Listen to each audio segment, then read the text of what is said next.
Shalom, selamat menikmati anugerah berkat Tuhan. Saudara, ada banyak jemaat yang DM saya tentang masalah persepuluhan. Apakah ini wajib, harus, atau masih berlaku atau tidak. Dan terima kasih buat semua pertanyaan yang disampaikan.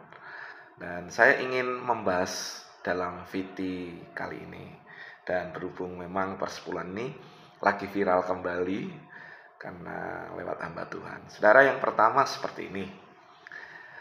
Saya termasuk hamba Tuhan yang tetap memberikan persepuluhan. Gereja yang kami gembalakan tetap memberikan persepuluhan kepada sinode. Jadi kita harus clear di situ dulu. Yang pertama, saya melihat gini, persepuluhan sudah ada sebelum hukum Taurat. Karena waktu ketika Abraham menang berperang, saudara, maka dia memberikan hasil sejarahnya 1/10 kepada Melkisedek. Siapa Melkisedek? Sebenarnya kalau kita lihat telusuri bahwa Melkisedek ialah Yesus yang hadir di perjanjian lama. Seperti itu, sebagai imam besar yang maha tinggi. Abraham memberikan 1/10-nya. Belum ada hukum yang mengaturnya, tapi dia berikan itu. Jadi, saudara, ini mematahkan bahwa ketika hukum Taurat digenapkan dan dibatalkan oleh Yesus, maka semua dibatalkan. Maka termasuk persepuluhan dibatalkan. Tapi pertanyaannya, persepuluhan sudah ada sebelum hukum Taurat? Ada. Yang kedua, akhirnya ketika 12 suku, maka yang 11 mendapatkan tanah pusaka. Hanya ada satu suku yang tidak mendapat tanah pusaka, yaitu suku Lewi. Maka diatur hukum persepuluhan di sana. Maka dari masing-masing suku memberikan 1/10 dari hasilnya untuk kepada Lewi. Maka Lewi itu terima 110% dari semua suku-suku yang lain. Kenapa? Karena Lewi dikhususkan bagi Tuhan. Dia mendapat bagian dari 1/10 dari 11 suku yang lain. Diatur demikian mulainya. Nah, muncul pertanyaannya seperti ini. Di perjanjian baru di zaman kita, apakah pendeta itu termasuk Lewi? Nah, ini yang jadi masalah. Menurut saya tidak semua pendeta adalah Lewi. Karena Lewi tanah pusakanya adalah Tuhan sendiri yang menjadi kepunyaannya. Tapi yang menjadi sekarang pergunjingan, ternyata ada banyak pendeta yang mengaku Lewi, tapi sebenarnya mereka punya banyak bisnis, punya banyak penghasilan di luar sana. Nah, apakah kita bisa katakan ini Lewi? Bapak Ibu yang menilainya. Menurut saya Lewi kenapa mendapat 1/10 daripada suku-suku yang lain? Karena Lewi memang tidak punya tanah. Tidak ada sesuatu yang dihasilkan karena dia khusus untuk Tuhan.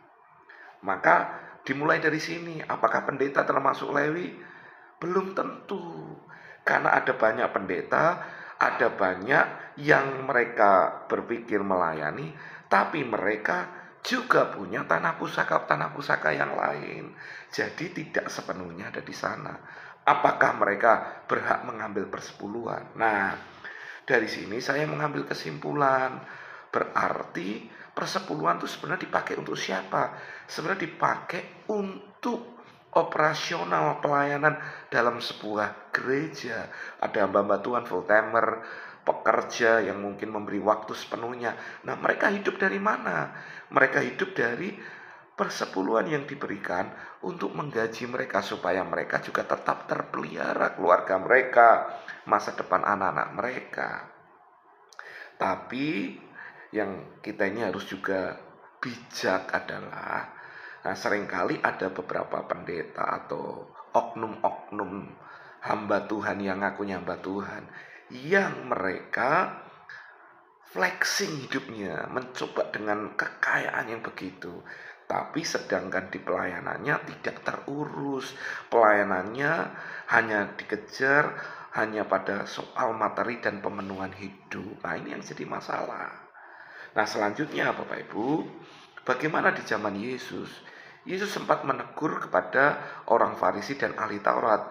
Dia berkata, 1/10 adas dan selasih engkau berikan. Sebenarnya ada persepuluhan di zaman Yesus. Bapak Ibu bisa nanti cari teksnya, cari aja persepuluhan adas, selasih dan apa itu. Waktu dia menegur kepada orang-orang Farisi ahli Taurat yang munafik. Nah, saudara, lalu bagaimana konklusinya? Nah, saya sebagai hamba Tuhan ya, kita harus bijak dengan hidup ini. Buat saya, Bapak Ibu, persepuluhan bukan doktrin mayor. Jadi saya tidak dalam penggembalaan ini hanya berfokus pada untuk duit untuk jemaat ngasih persepuluhan tanpa kita siap untuk mengelola ketika berkat itu atau keuangan itu diberkati. Ujungnya malah membuat berapa banyak hamba-hamba Tuhan yang jatuh pada perkara tidak bisa menguasai diri. Nah, saudara, yang kita harus fokuskan adalah sebenarnya ketika Tuhan berkata lewat Rasul Paulus kepada jemaat di Korintus, dimulai dari ini, siapa yang menabur banyak akan menuai banyak, siapa yang menabur sedikit akan menuai sedikit. Dalam hukum kerajaan Allah, hukum tabur tuai adalah hukum yang pasti. Siapa yang nabur akan menuai taburannya, tuaiannya banyak. Siapa yang menabur sedikit akan menuai. Ini bicara tentang itulah hukumnya.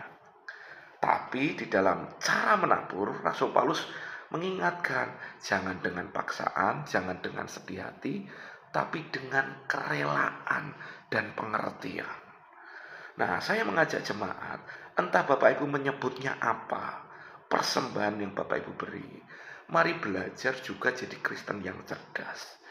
Tanpa paksaan, tanpa dengan sedih hati, dan berikan dengan kerelaan.